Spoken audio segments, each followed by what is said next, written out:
محترم مفتي صاحب حفیظ الله مظهري ورور چې د پیرو کراچۍ څخه را سره تماس نیولې و د پوښتنه کوله چې که څوک په منځه باندې ولاړ وي چې سجدې ته ځي لاسونه به یې لکوي بیا به سجدې ته ځي او که به لاسونه پر زنګنو ټینګوي بیا به سجدې ته ځي. مهرباني محترم مفتي صاحب.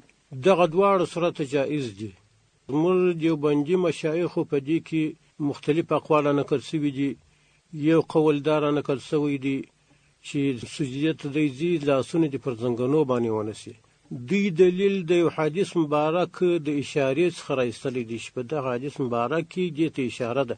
د ترمذي حدیث دی باب ما جاء في الاعتماد في السجود عن أبي هريرة قال اشتكى أصحاب النبي صلى الله عليه وسلم إلى النبي صلى الله عليه وسلم مشقة السجود عليهم إذا تفرجوا فقال استعينوا بالركوب.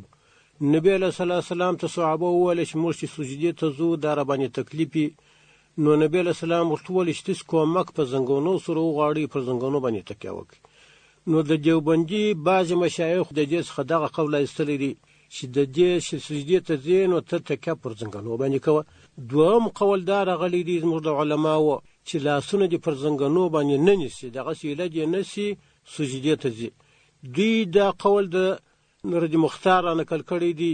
فرد مختار صفحه 388 جلد اول کې راغلی دی لأن العالم التقي ينحت للسجود قائما مستويا والعامي ينحت منحنيا وذلك ركوع لأن قليل الانحناء محسوب من الركوع. فرد مختار کې دا ویلی دی چې دغه چې څوک سجدې ته ځي او دی لاسونه پر زنګنو باندې ونیسي په دې کې یو قسم انحناء رکوع راځي. رکوع خو مطلق دا سر کږول دې ته رکوع ویل کېږي. نو په دې کې یو اندازه یو قسم د رکوع راځي نو تکرار د رکوع په دې کې رالی نو ځکه هغه دا ویلي چې باید داسې ونه کړي بلکې سجدې ته داسې ولاړ شي چې راسره پر زنګنو باندې ونه نیسي.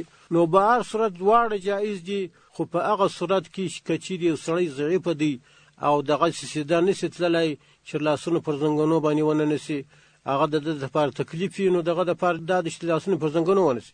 او که یو څوک قوي دی بیا له دې چې دی تکیه پر زنګنو باندې وکړي سجدې تللی شي پر ده باندې څه تکلیف نه دی نو بیا ښه خبره دا ده چې دی د لاسونو پر زنګنو باندې نه نیسي دغسې ایله دې ونیسي خو سجدې ته دې ولاړ شي. دا حکم په فتاوی محمودیه کې هم ذکر شوی دی صفحه د 618 جلد 5. تعلیم الاسلام رادیو